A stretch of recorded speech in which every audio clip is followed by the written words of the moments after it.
Hey, y'all, my name's Jeff, and I'm a believer in recovery from drug addiction. I'll start by saying that I come from as normal a family as everybody else. So in other words, they're completely screwed up, you know. My father was an alcoholic who fought in Korea and Vietnam, and that presented problems of its own. When he drank, he was physically abusive to my mother, and he was mentally abusive to us kids. I have a brother and two sisters, but they're nothing at all like me. I grew up as a heavy kid who was picked on and scared, and at 13 years old, I smoked marijuana for the first time. I was finally accepted by some cool kids, so I started getting high regularly. I also got into boxing in high school and decided that I'd never be picked on again. Fighting and getting high became normal for me in my teenage years. So at 19, I joined the Army. Drinking and fighting were all I wanted to do when I wasn't at work. I was soon shot in the leg in a bar fight. This took me off my feet for quite a while. And as I recuperated, I again put on weight. At 5'8" and over 300 pounds, I didn't fit in with the other soldiers, but I had bought a motorcycle for cheap transportation to work and spent a lot of time at the biker bars. I soon realized that the motorcycle clubs accepted anybody, especially violent drug and alcohol abusers. Again, I found a place where I fit in. I was big, I was angry, I was violent. In the biker world, the meanest, nastiest guy in the bunch ran the show, so I worked at being that guy. I abused my wife, and I would get into bloody fights with my dad anytime we drank together. I was involved in drug dealing, stabbings, and shootings. It wasn't long before I became the president of the club. I was in trouble in the Army constantly, so I soon went AWOL and ended up with a dishonorable discharge. And I spent the next 15 years as the leader of two different motorcycle clubs. In 1993, I met my second wife. She had a 6-month-old daughter. I fell in love with both of them. When my daughter was 4 years old, I decided I need to leave the motorcycle club because I don't want to die in some stupid bar fight, cause her to grow up without a dad. Unfortunately, I left the club, but I didn't leave the lifestyle. Alcohol, drugs, and violence. It's just who I was.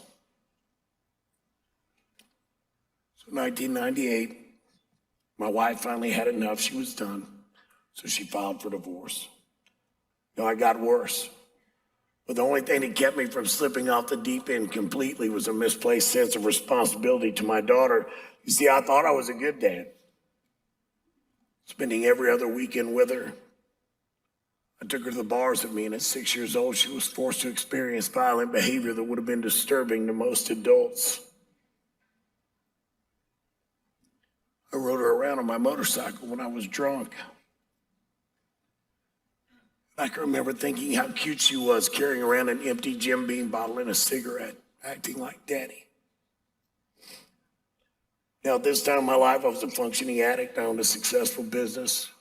I thought I was living the dream, right? Finally, Christmas of 2001, first Christmas after my sister died, I tried crack cocaine, and I was instantly addicted. I quickly went through all my savings, and I convinced my parents that my business was failing, that I needed financial help, and they thought they were helping me by loaning me money. Within another year, I caused them to go into a bankruptcy.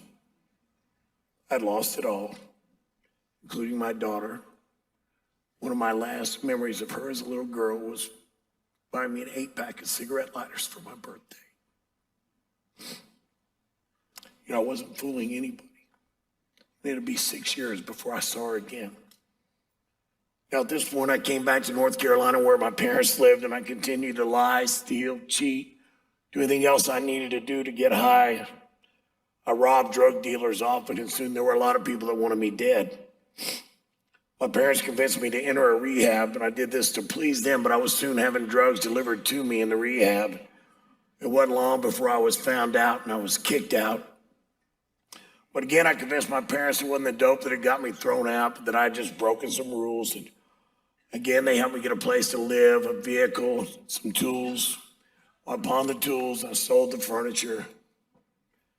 And finally, at Christmas of that year,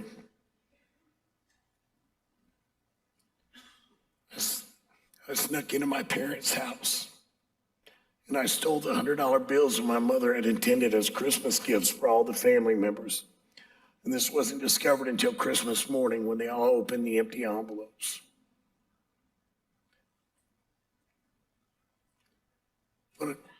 When my mother realized what I'd done, she wanted nothing more to do with me. And she told me that she'd buy me a one-way ticket anywhere in the country. But she didn't want me in North Carolina any longer. I'll never forget, she gave me a card to carry in my pocket with her contact information so she'd at least be notified when my body was found. Now, at this point, I was homeless in Miami, Florida, and I was robbing people to get high. I knew I would be dead or in prison soon. So after a month on the streets, I called my parents again, and I made a deal with them that if I would commit to a 1.5-year rehab program, they'd let me come back to North Carolina. Now, this was a Christian rehab. But man, I wasn't buying into any of that Jesus stuff. I was way too smart for that,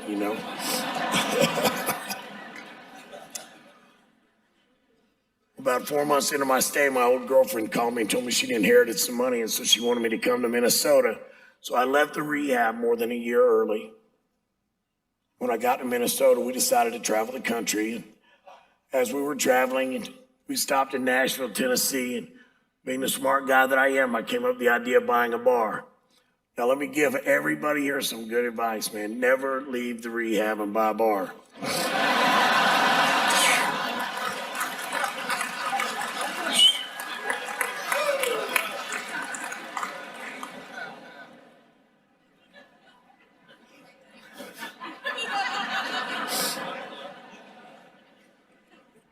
Booze, dope, prostitutes, gambling, violence, everything that I loved. And would all lead me down one of the darkest paths in my life. But as I was surrounded by darkness, God literally brought a ray of light, and his name was Doc Ray.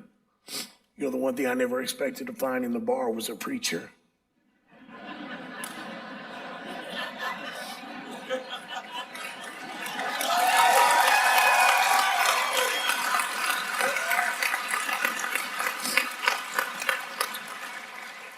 Isaiah 59:1 says, surely the arm of the Lord is not too short to save, nor his ear too dull to hear.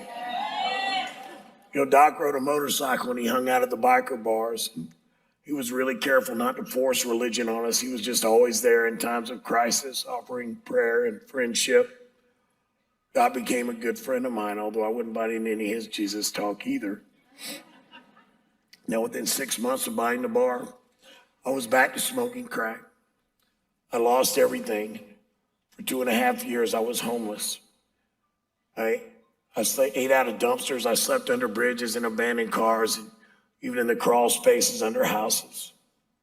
I was in and out of jail. In 2006, I was arrested over 30 times. I stole cars.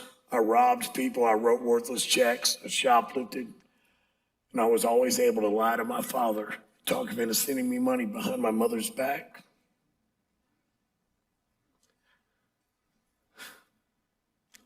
I remember my mother telling me that she hoped one of us died soon, her or me. She just couldn't take it anymore. On March 1st of 2007, I'd been on a binge for days. It was about 3 o'clock in the morning, and I'd ran out of dope. A lot of you guys know the insanity of it.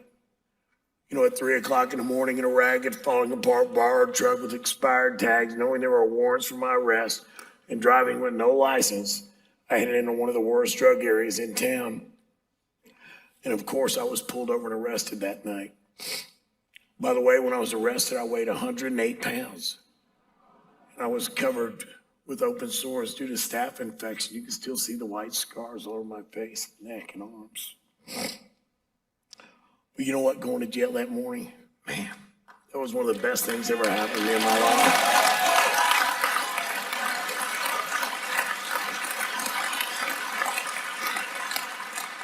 Because of the nature of this charge, my father couldn't bond me out this time. When I did finally get out, my dad had come to Nashville, Tennessee to help me again. I had nothing except the clothes I was wearing. My dad helped me get a vehicle, a place to live. I was just waiting for him to leave so I could get high. I remember it. But then he did leave. Man, after he left, he hit me. I thought, what if next time he's not here? What if next time I get out of jail and he's done? I had what we call in recovery a moment of clarity. I made a decision to quit getting high. Now I had to figure out how to do that, right? I now see that the first time my father didn't bond me out, I hit bottom. I often wonder how much sooner I might have had this moment of clarity if I weren't being enabled by my parents. They thought they were keeping me from dying, and it was all done in love. They almost loved me to death. As I made this decision to quit using, I tried to think of anybody I knew in Nashville, Tennessee that didn't get high.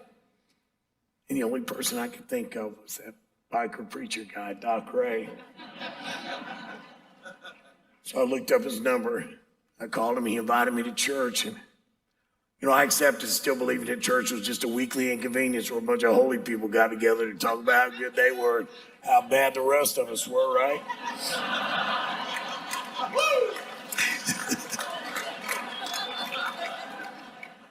But I knew I had to get around some different kind of people. So I showed up the next Sunday. I was waiting for the judgment, but it never came.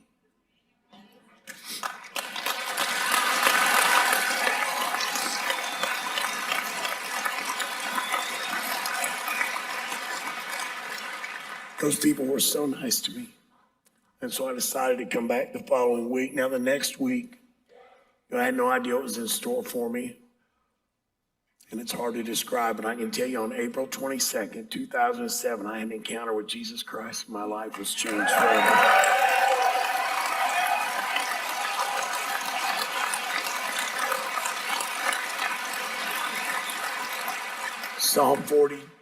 Psalm 42, he lifted me out of the slimy pit, out of the mud and the muck. He set my feet on a rock, and he gave me a firm place to stand. And here I have to mention how grateful I am to Doc Ray.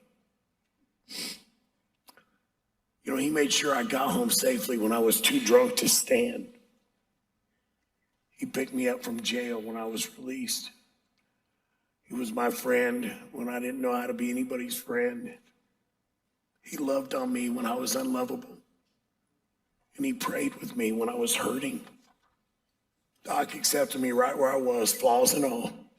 Without judgment, without condemnation, without beating me over the head with a Bible. He was simply kind and caring. And I don't know that God could have used anybody else to get through to me. Now, within 3 weeks of my salvation, I attended a church dinner, and I sat by a couple I'd never met, Jim and Deb, and I'll never forget them. And we began to talk. I told them a little bit about my story, wanting to meet some other Christians. And they told me about a ministry they went to on Friday nights at another church called Celebrate Recovery.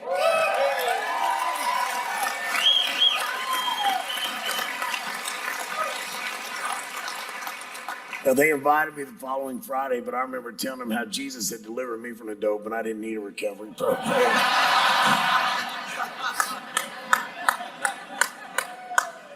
I'm sure you've heard that before. But they convinced me that I'd be able to make some Christian friends there, and so I finally agreed to go. And I know you hear it all the time, but man, I was terrified to walk into that place that night. Me, the guy that robbed drug dealers at gunpoint. But you know what? Once inside, man, I was amazed. I remember how freeing it was to attend a share group and to be able to listen to others like me. I realized I wasn't alone in my struggle, and I was able to be honest about myself without shame or embarrassment. I realized I didn't have to be perfect to be a Christian. The love, acceptance, and freedom I felt were beyond comparison. I can remember leaving every Friday night and thinking all week about just getting back to sober recovery the following Friday.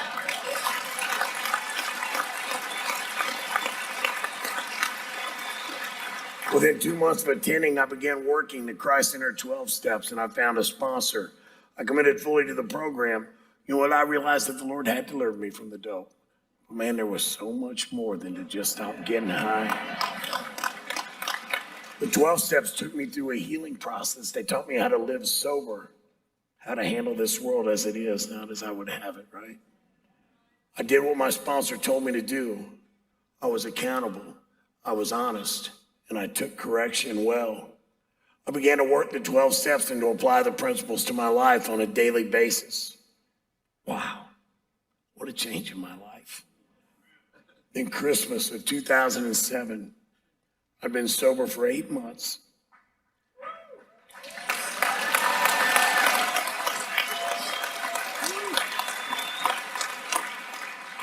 And my mother wanted to see me for the first time in 4 years.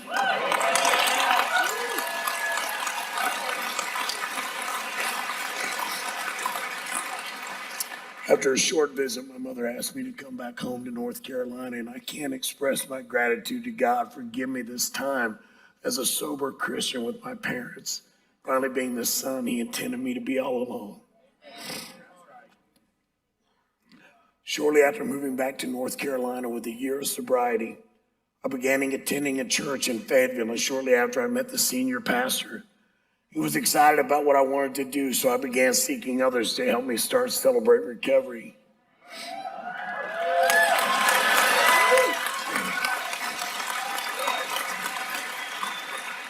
You know, being a leader in this ministry is truly one of the things that God has called me to.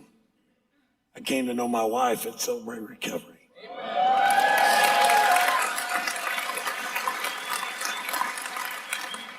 My daughter showed up at our wedding, and I was able to hug her for the first time in 6 years.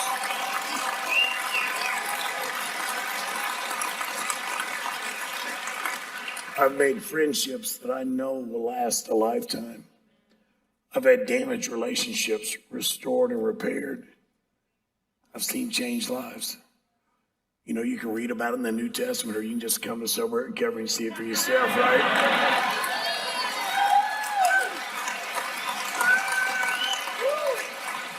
I've learned that it's not about me and the blessing that comes from doing for others.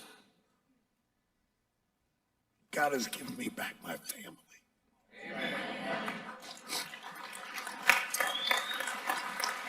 I was able to comfort my father daily during a long hospital stay, which ended with his death in September of 2009. I was also able to pray with him to receive Christ before he died.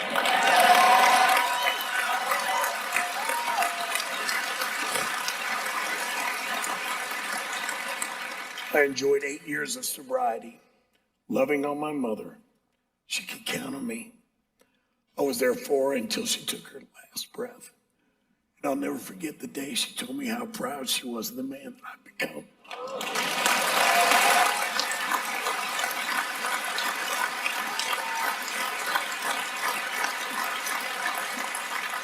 My daughter, her mother died tragically while I was in my addiction. Now she has a father.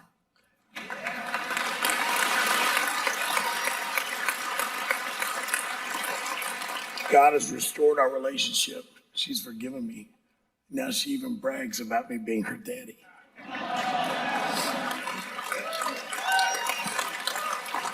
I have a beautiful Christian wife with a wonderful new family that love me. I have incredible friends. I own a business. And glory to God, I have a Harley Davidson. Glory to God, yes.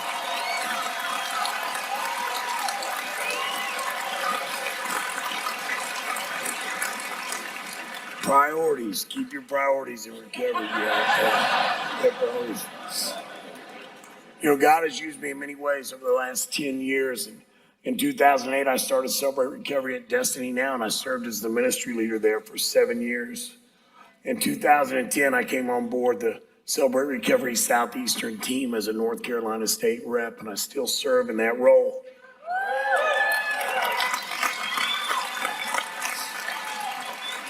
In 2011, I finished school and I was ordained as a pastor and served as the campus pastor of Destiny Now Ministries for 4 years.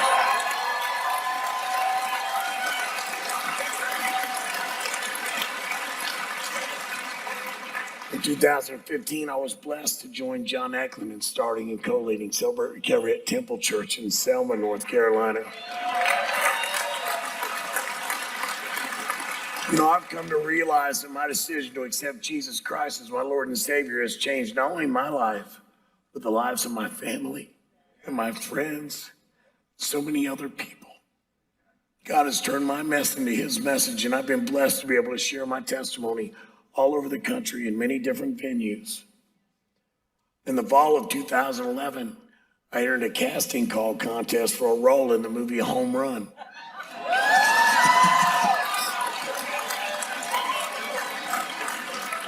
So I won the contest and appear in the movie as the Little League umpire. And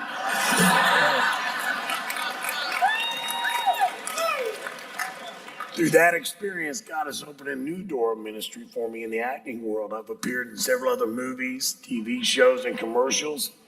See, God is using me as a witness, both in front of and behind the cameras.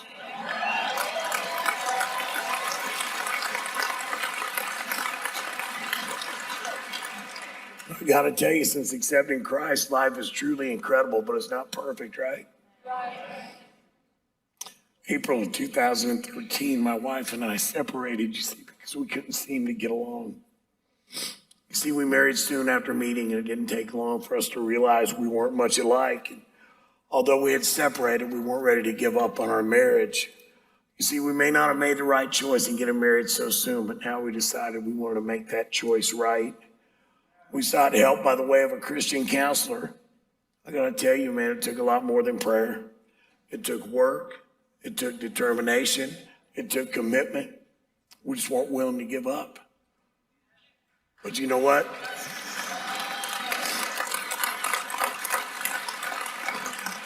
Then the miracle happened.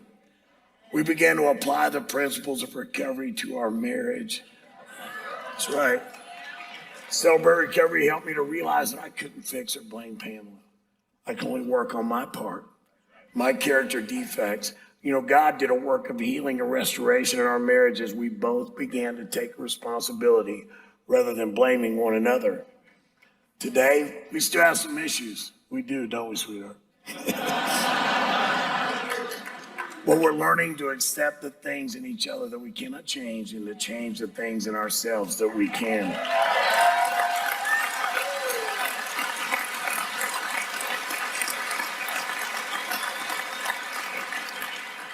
Now, last year, after putting the biker lifestyle behind me for 9 years, associating that lifestyle with all my bad behavior, God told me that it's okay to be a biker as long as I do it for his glory.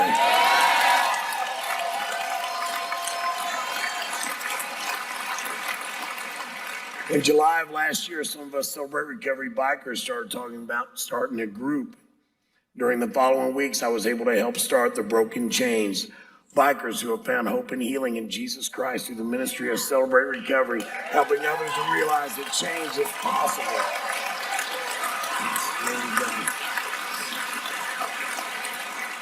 You know, I'm honored to serve as the national president, and in the last year, we've grown to include close to 300 members in 40 states and 2 foreign countries.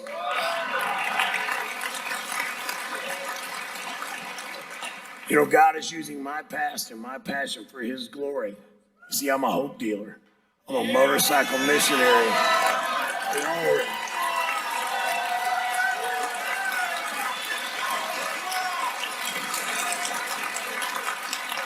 Since September of last year, I put 22,000 miles on my motorcycle, traveling the country, sharing the good news that change is possible. Genesis 50:20 says, you intended to harm me, but God intended it for good, to accomplish what is now being done, the saving of many lives. You see, I've been uniquely qualified, and God is using me to reach people that others might not be able to reach and introduce them to the ministry of Celebrate Recovery. You know, I'm grateful to Jesus Christ for my salvation.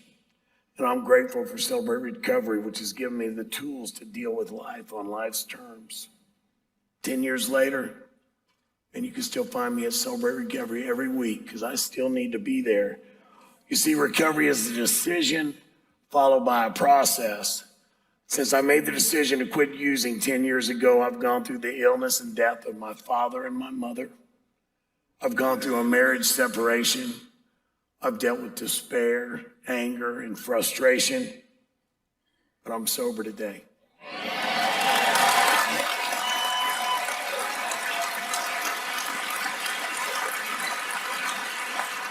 I'm sober today because of the process, and you know what? I'm gonna be okay, man, because I don't have to turn to drugs to deal with my problems anymore.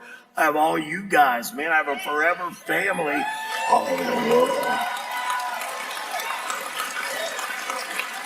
And I get to meet Jesus in every hug, every smile, every encouraging word. Wow. You know what? Today I am living the dream. Yes, sir. Amen. One day at a time, right? 3,818 days ago, all I want to do is quit getting high. That's all I wanted to do was quit getting high. I could have never planned or dreamed what God has done in my life since. Psalm 3:3, you, O Lord, are a shield for me. You are my glory and the lifter of my head. You know what? If you're new to sober recovery, or if you've been in sober recovery for a while, man, I encourage you to stay involved or get involved in the process of recovery. Let God do a miracle in your life. Change is possible. Change is possible, I know, because it happened to me. You see, I used to be a hopeless dope addict, but now I'm a dopeless hope addict. Glory to God.